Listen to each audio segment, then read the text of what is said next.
आज आम देखा जोटा कि द्वितीय पर्याय जो ऑस्ट्रिक भाषा फल आम ओडिया भाषा उपरे किभली प्रभाव पकई आम ए वीडियो माध्यम संपूर्ण जानिबा।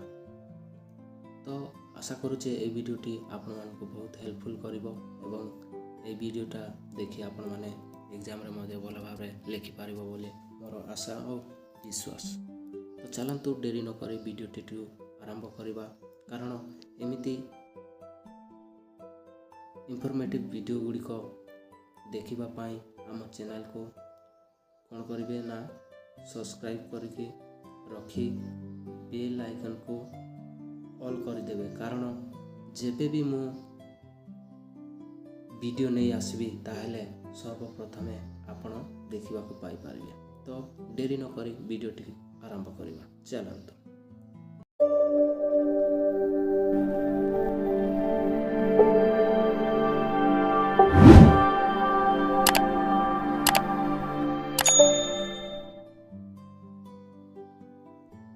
आज आम देखा पार्ट 2 जोटा ओडिया भाषा उपरे ऑस्ट्रिक भाषार प्रभाव।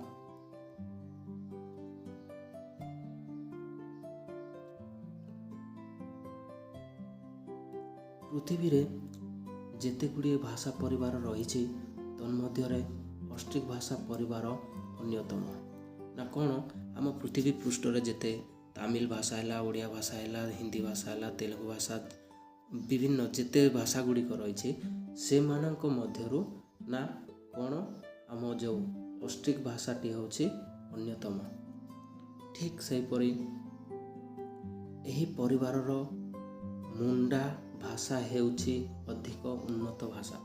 तो एही जो ऑस्ट्रिक भाषा परिवार रही से मानकर मुख्य भाषा होछि ना कौन तुमर मुंडा भाषा, कोटा ना मुंडा भाषा।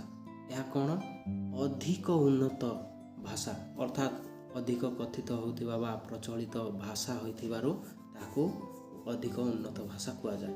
तो ऑस्ट्रिक भाषा परिवार मुख्य भाषा केउटा जदि शॉर्ट क्वेश्चन आसे ताहले तुम माने कौन लिखिबो पिले ना मुंडा भाषा होछि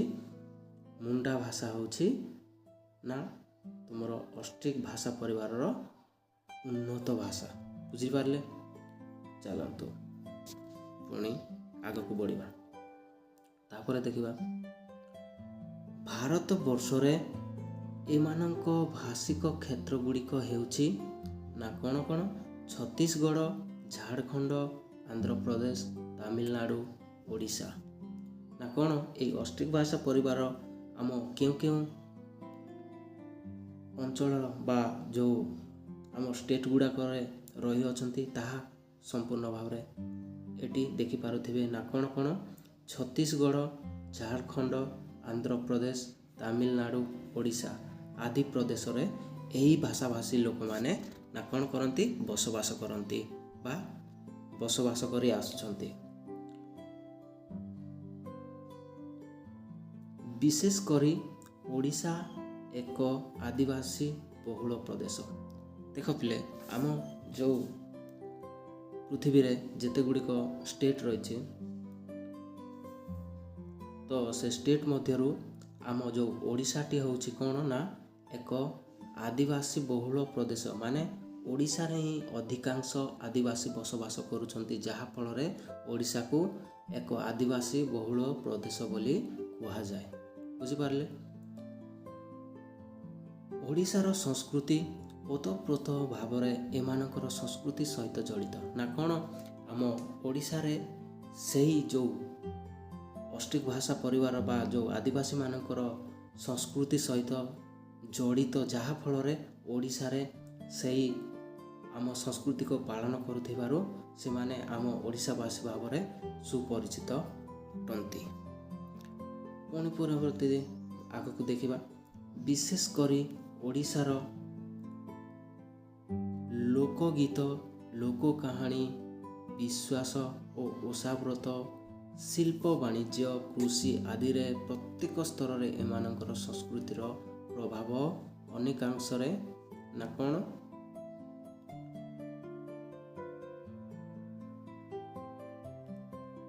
ଅନେକାଂଶରେ ଅନୁଭୂତ ହୁଏ। ନା କ'ଣ ପିଲାମାନେ ଦେଖ, ବିଶେଷ କରି ଓଡ଼ିଶାର କେଉଁ ଜିନିଷ ପିଲେ ନା ତୁମର ଲୋକଗୀତ, ଲୋକଙ୍କ ମୁଖରୁ ଯେଉଁ ଗୀତ ବାହାରେ ସେଇଟା ହେଉଛି ଲୋକଗୀତ ଏବଂ ଲୋକ କାହାଣୀ। ତୁମେମାନେ ଛୋଟବେଳରେ ଶୁଣିଥିବ ବା ତୁମ ବାପା ମା ଆଈ ଅଜା ସମସ୍ତେ ତୁମମାନଙ୍କୁ ଛୋଟବେଳେ ନାତି ହଉ କି ମୋ ପୁଅ ଶୋଉ କି ଭଲରେ ଖାଉ ବୋଲିକି ଅନେକ ପ୍ରକାର ଢଙ୍ଗମାଳି ଅନେକ ପ୍ରକାର କାହାଣୀ ସେମାନେ ଆମମାନଙ୍କୁ ଶୁଣାଇଥାନ୍ତି, ଯାହାଫଳରେ ଆମମାନେ ଆନନ୍ଦିତ ହୋଇକି ନା କ'ଣ ବେଶୀ ଆନନ୍ଦିତ ହୋଇକି ଖୁସି ହେଇଥାଉ। ଯାହାଫଳରେ ଏହି କ'ଣ ନା ଲୋକଗୀତ, ଲୋକ କାହାଣୀ, ଲୋକ ବିଶ୍ୱାସ, ଓଷାବ୍ରତ, ଶିଳ୍ପ, ବାଣିଜ୍ୟ, କୃଷି ଆଦି ପ୍ରତ୍ୟେକ ସ୍ତରରେ ଏମାନଙ୍କ ସଂସ୍କୃତିର ପ୍ରଭାବ ଅନେକାଂଶରେ ଅନୁଭୂତ ହୁଏ, ମାନେ ଦେଖିବାକୁ ମିଳେ। ପୁଣି ଆଗକୁ ଦେଖିବା ନା କ'ଣ ରହିଛି। ସମ୍ପ୍ରତି ଓଡ଼ିଶାର ବିଭିନ୍ନ ଜିଲ୍ଲାରେ ଆଦିବାସୀ ମାନେ ଭିନ୍ନ ଭିନ୍ନ ଦଳ ବା ଗୋଷ୍ଠୀ ଭାବରେ ବାସ କରି ଆସୁଛନ୍ତି, କିନ୍ତୁ ସମ୍ପ୍ରତି ଅର୍ଥାତ୍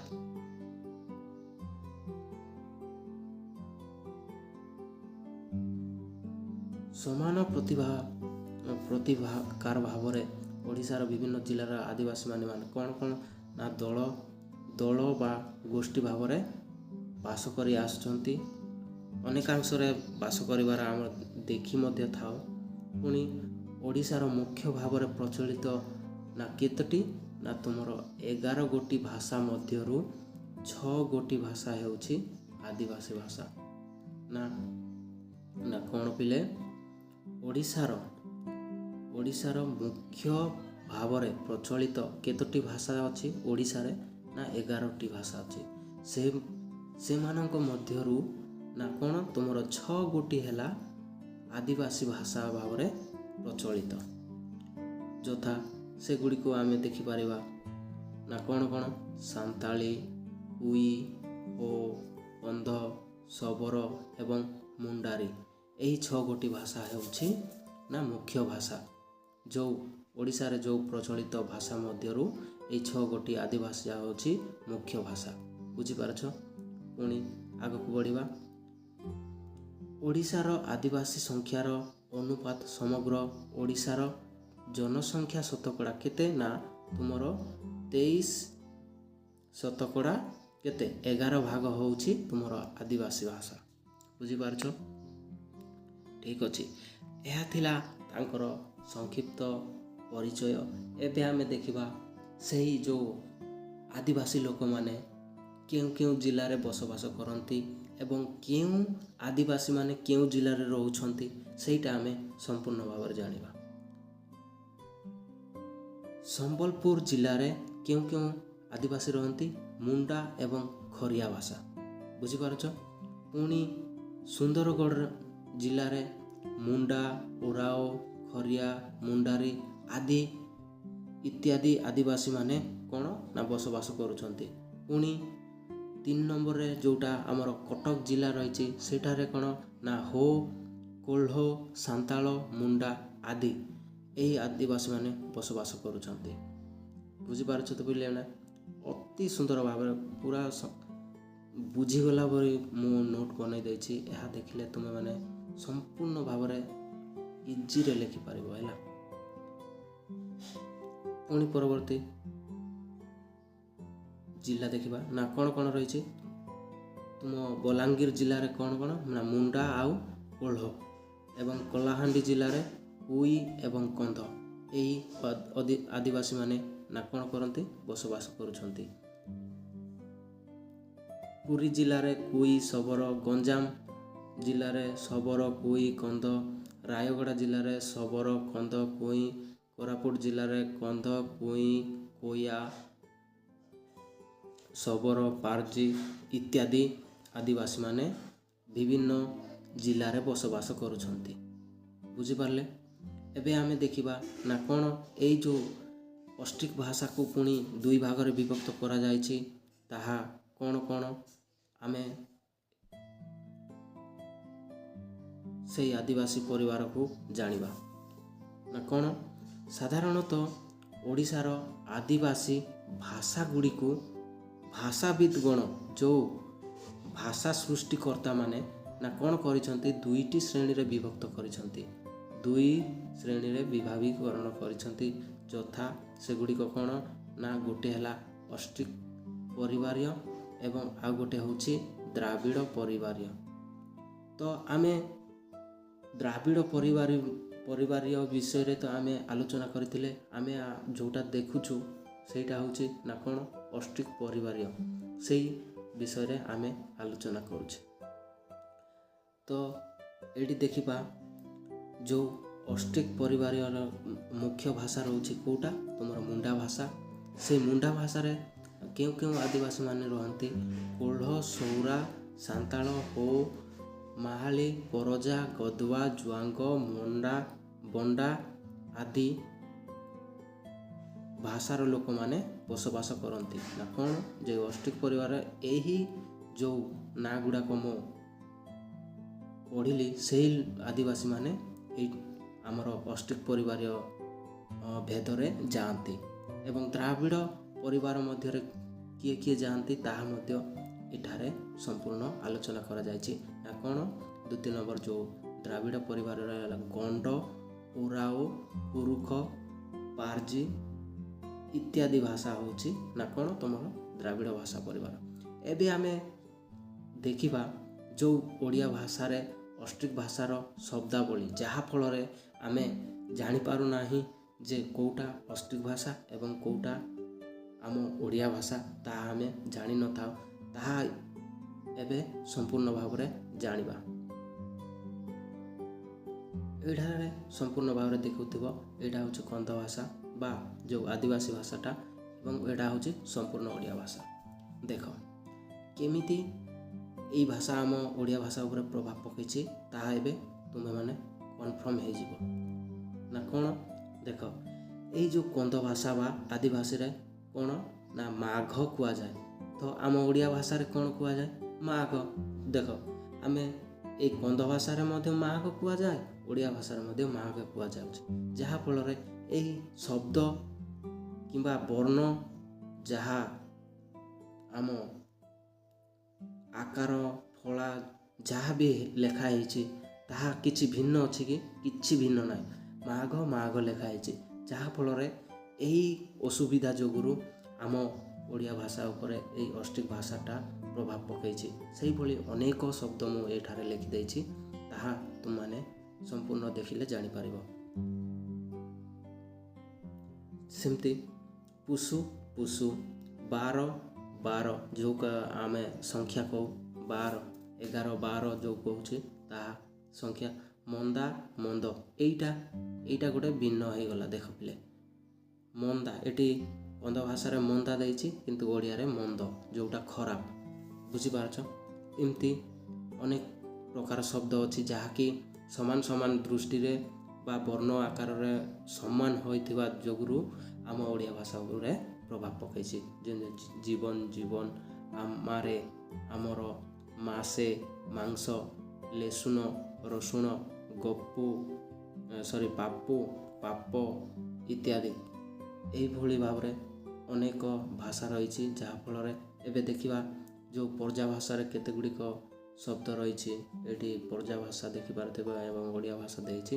ଏ ପର୍ଜା ଭାଷାର ଗୋଡ଼ି କହିଲେ ଗୁଡ଼, ଶୁଏ କହିଲେ 100, ଯେଉଁଟା 100 ଟଙ୍କା, ଦିନତା, ଦିନରୁ, ତିନି। ଦେଖ ପିଲେ ଏଠି କୌଣସି ଆକାରରେ ଆପଣ ଭିନ୍ନ ଦେଖିପାରୁଛନ୍ତି କି ନାଇଁ, ନା ପୁରା ସମାନକୁ ସମାନ ଅଛି। ଯାହାଫଳରେ ଏହି ସମାନ ଥିବା ଦୃଷ୍ଟିକୋଣରୁ ଆମେ ଜାଣିପାରୁନାହୁଁ ଯେ କେଉଁଟା ପରଜା ଭାଷା ଏବଂ କେଉଁଟା ଓଡ଼ିଆ ଭାଷା। ଏଇଟା ହେଉଛି ତାର ମୂଳ କାରଣ, ଯାହାଫଳରେ ଏହି ଅଷ୍ଟ୍ରିକ୍ ଭାଷା ଆମ ଓଡ଼ିଆ ଭାଷା ଉପରେ ପ୍ରଭାବ ପଡ଼ିଛି। ମାଣ, ଚାରି, ଗୀତା ଇତ୍ୟାଦି ତୁମେମାନେ ଦେଖିପାରୁଥିବ। ବୁଝିପାରୁଛ? ସେଇଭଳି ଏଇଟା ଗଲା ପରଜା। ଏମିତି ରହିଛି ସୌରା ଭାଷା, ଓଡ଼ିଆ ଭାଷା। ସୌରା ଭାଷାରେ କ'ଣ, କୋଡ଼ି କହିଲେ କୋଡ଼ିଏ, ପଡ଼ିଆ କହିଲେ ପଡ଼ିଆ, ଶଗଡ଼ନ କହିଲେ ଶଗଡ଼, କଲାନ କାଲା, ଡୁଗିନ୍ ଗୋଡ଼ି ଏଭଳି ବିଭିନ୍ନ ପ୍ରକାର ଯେତେ ଗୁଡ଼ିଏ ଆଦିବାସୀ ରହିଛି ସେହି ଆଦିବାସୀ ଗୁଡ଼ିକର ଶବ୍ଦ ଏବଂ ଓଡ଼ିଆ ଶବ୍ଦ ମୁଁ ଏଇଠାରେ ତୁମମାନଙ୍କ ପାଇଁ ସମାନ ଆକାରରେ ମୁଁ ଲେଖିକି ବୁଝେଇ ଦେଇଛି।